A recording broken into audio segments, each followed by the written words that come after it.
Good afternoon, ladies and gentlemen. Glenn Waleshka from dogsbreakfast.com here today with John Barr, our candidate for the People's Party of Canada, Kelowna-Lake Country. Welcome, John. Good to be with you, Glenn. Thank you very much for showing up this afternoon, John. Tell us a little bit about yourself. I was born in London, Ontario. Parents were hardworking. Father was a World War II veteran. Mom was a housekeeper. A British war bride, actually. Came out west after high school, spent some time in Calgary, spent some time in Regina, Victoria. We moved out here to Lake Country about 5 years ago, where my wife was born and raised. And yeah, so it's, who wouldn't want to be here? So nice place to be. There's no question. I've looked at that beautiful sunrise in the background. Yes. With the magic of digital media, we can do. I can have sunrise 24 hours a day. Pretty wonderful thing. So you've decided to become the candidate for People's Party of Canada in Kelowna-Lake Country. What do you see as specific issues that made you decide to run as a candidate, and what are the specific issues that you think you need to bring forward into Kelowna-Lake Country to serve the constituents there better than they're being served at the moment? I think one of the principal reasons why I'm doing this is a real concern for our country, for its economy, but also for freedom of speech and freedom of expression. In the news articles and some of the things I've been watching, some of the personalities I've been watching, I've seen a real erosion, or I feel an imminent threat to that. And I think other people see that as well. I'm in a very fortunate situation in my life that affords me the opportunity to be a candidate in a federal election and to stand up at a time where I really believe it's important to express the things that we really think are important to us as Canadians. And I don't think I'm the only one. The people that I've been talking to have been very welcoming. And yeah, it's exciting to see that you're actually getting some traction. The things that we all sit back as we watch the TV or we hear things on the news, and we have a gut feeling that just some things just aren't right. People need, or somebody, and Maxime, I have to say, was heroic in that way and courageous in that way, in standing up and saying, even if I get out there with a selfie stick to get started on something, right, and have to endure the little jokes that come up about that. Yeah. This is a conviction that he holds, and it's a conviction that resonates with me, and I think it's a conviction that resonates with an awful lot of Canadians. Absolutely. There's no question that in order for the PPC to get the message out, we have to do it ourselves. We're not getting a whole lot of support from the mainstream media, but it's not really surprising since they were just bought off for $595 million, plus the billion plus that gets thrown into the CBC every year. And what's really disturbing to me is we're getting into the point where we're approaching the deadline at which Max can become a candidate in the national debate, and yet we have a debate commissioner that says, well, we're not seeing polling numbers that justify you being in the debate. And yet, with the fastest growing political party in Canadian history, the thing that's unconscionable about that particular decision is we found out that the best pollsters in the business weren't even polling for the People's Party of Canada until a couple of weeks ago. Angus Reid himself said, well, we haven't been including the People's Party of Canada because we didn't know where you were running candidates. And to me, that's unbelievable, because we have more candidates at this point in time than any other party except the Conservative Party. We've been announcing for weeks and months that we were going to run candidates in every single riding. And yet one of Canada's premier pollsters says, we didn't know if you were going to be running candidates and where. So that was their excuse for not allowing us to actually have our own name on the poll. As I look back on the things that have happened in the media, I'm not astounded, or I'm not amazed by their bias. Yeah. I think that the narrative or the story that's being pushed has to have that kind of weight, has to have that kind of power behind it to actually convince people that it's true. What the thing is powerful about the People's Party movement is that you don't have to, I find, I really don't have to do an awful lot of convincing with people, because people already know it's true inside themselves. Mm-hmm. And that may sound a little bit philosophical, or I'm not sure what the right word is, but I can feel that. I can feel with the people that I work with, they may not have the vocabulary, and they're not articulate enough to speak regarding items with really clear technical terms. They respond to things by saying, well, that's bullshit, or something like that. Just because they respond that way doesn't mean that what they're experiencing isn't valid. Any less valid. It just means that they don't have a voice for it yet. Yeah. And that's what Maxime Bernier and the People's Party of Canada is giving to ordinary Canadians like me. It's a party that when I go into I've gone into the voting booth and I've looked at all the candidates, and I haven't seen anything much different over the last years. But what has to be emphasized is that this year we have a different type of party, a party for the people. Yeah. And it's humbling and exciting at the same time to be a part of that movement. Mm-hmm. Yeah, the huge differences between what the People's Party of Canada is bringing to the table on certain issues is day and night. We're dealing with essentially globalists across the board who believe that we can abrogate our responsibilities, even as members of parliament, to the United Nations to tell us how many immigrants are going to come into the country every year, as a for instance, right? I'm sure that people thought that they were electing members of parliament to make those kinds of decisions as their representatives. And yet we have a prime minister right now that wants to be the first post-national prime minister in Canadian history.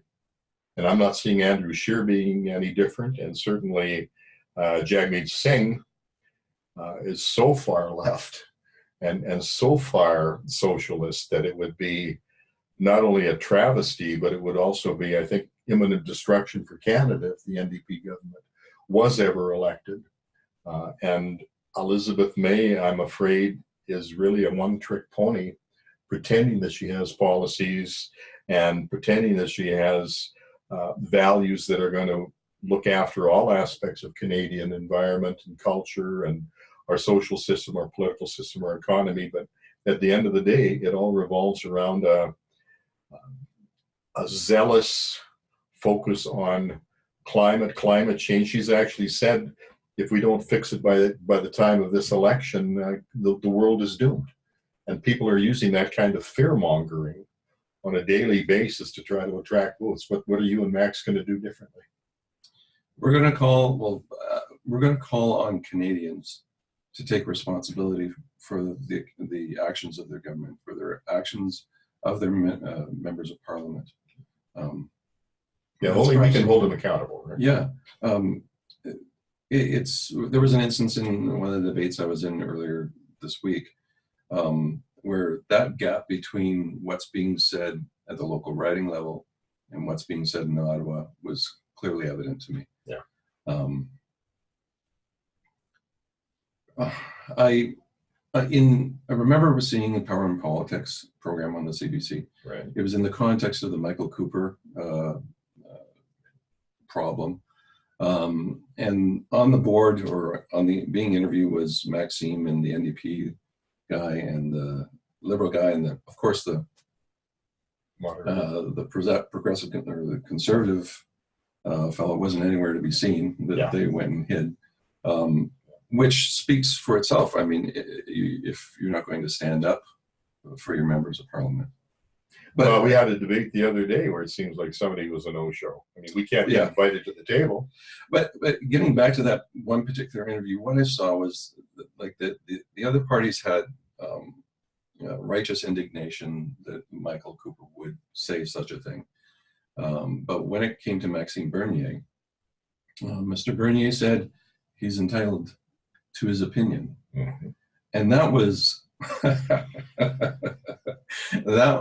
that moment is such a defining explanation of what's different about this party, that when we govern by the conscience, the collective conscience of the Canadian people, now that may be a very difficult term to explain, but Maxime Bernier seems to be leading not on the basis of what the opinion polls are stating, but something, a core value that I believe is a Canadian value, and not pandering to votes. Yeah.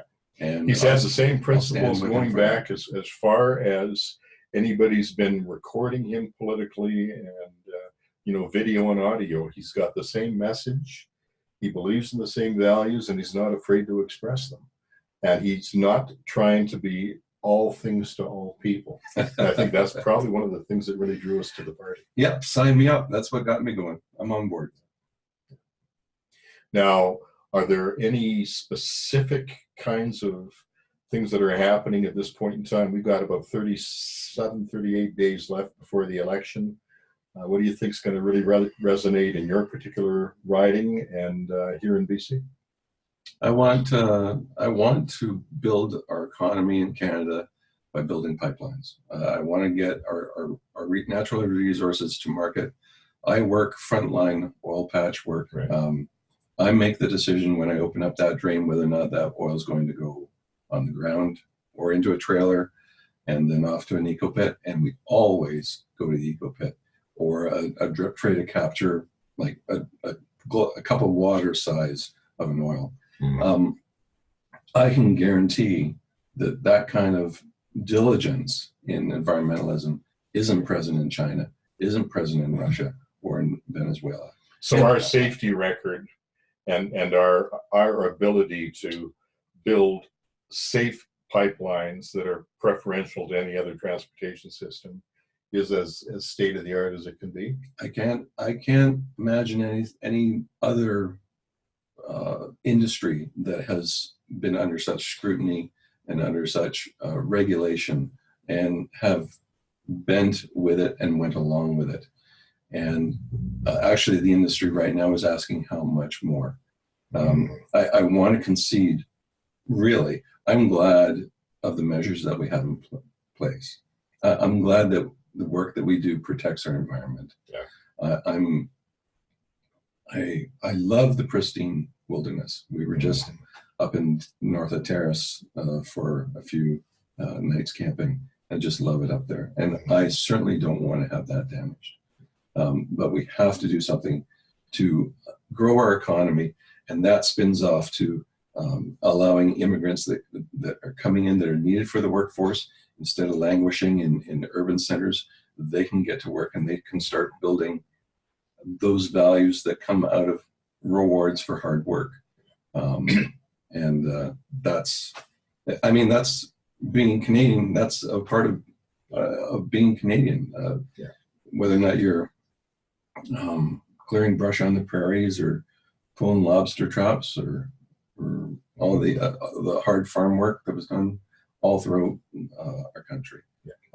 That will help make people and gather and form that Canadian identity in them. Yeah.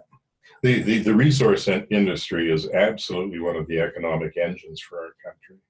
And a lot of people don't look at it holistically. They don't look at the complete picture. Like, we were talking to somebody the other day that suggested, well, why should we even bother doing anything? Because we sell virtually all of our oil to the United States. And I think the last time I looked, it was like 93% or something that's under contract to the US. But by extension, people have to realize what's going on. They're saying, well, we don't want to see ships, leaving our ports going to China with Canadian oil. And I'm thinking, well, you know what? It's already happening. Because what do? We take the oil, we ship it, through an Enbridge pipeline down to Houston. This is Canadian oil, goes to Houston. It gets refined in Houston, and then it goes all the way around the Cape was all the way up the west coast of the United States, the west coast of South America, on its way to China. Now, do you think environmentally there's any more or less risk in it having to go all the way around 2 continents rather than shipping it direct to China from a port in British Columbia? And it's the same oil. You know, we're producing the oil, we're letting somebody else refine the oil, and it's still getting shipped to China. So when this person said, well, you know, it's not oil, our oil that's going to be shipped to China. Yeah, it is. It's being shipped to China now, right? And a lot of people don't realize that. You know, there's a lot of things about this industry that people really have to find out about if they're going to be making some of the comments and taking the positions that they are. That the fact of the matter is we have to expand our marketplace for Canadian oil, because right now we're only getting, in some cases, you know, 60%, 65% of world market value. Why is that? We got no competition. We've got nobody else to sell it to other than the United States. Yeah. Makes no sense. And yet they're bringing in all sorts of dirty oil from Saudi Arabia, from other parts of the world, and they're not even charging the tax on that oil that we pay for our own domestic oil. Something wrong with that picture. It sure defies logic, doesn't it? It certainly does. That You know, and Quebec's got no problem holding out its hand for $12 or $13 billion a year of transfer payments that come out of things like the oil industry, because we actually, you know, in a good year have a healthy economy in the West. Has not been that way the last few years under the NDP government in Alberta. But the fact of the matter is, Quebec's happy to take the money, but, you know, we don't want to see a pipeline go through our province because it would, you know, it would be smelly and it would be dirty. And, you know, at the same time, we're pumping, you know, raw effluents into the St. Lawrence. Like there's a real disconnect between what Canadians are being told and what the realities are. And I guess Max Bernier and you, as the People's Party of Canada MP, are going to help fix that, I hope. You got my word on it. Good stuff.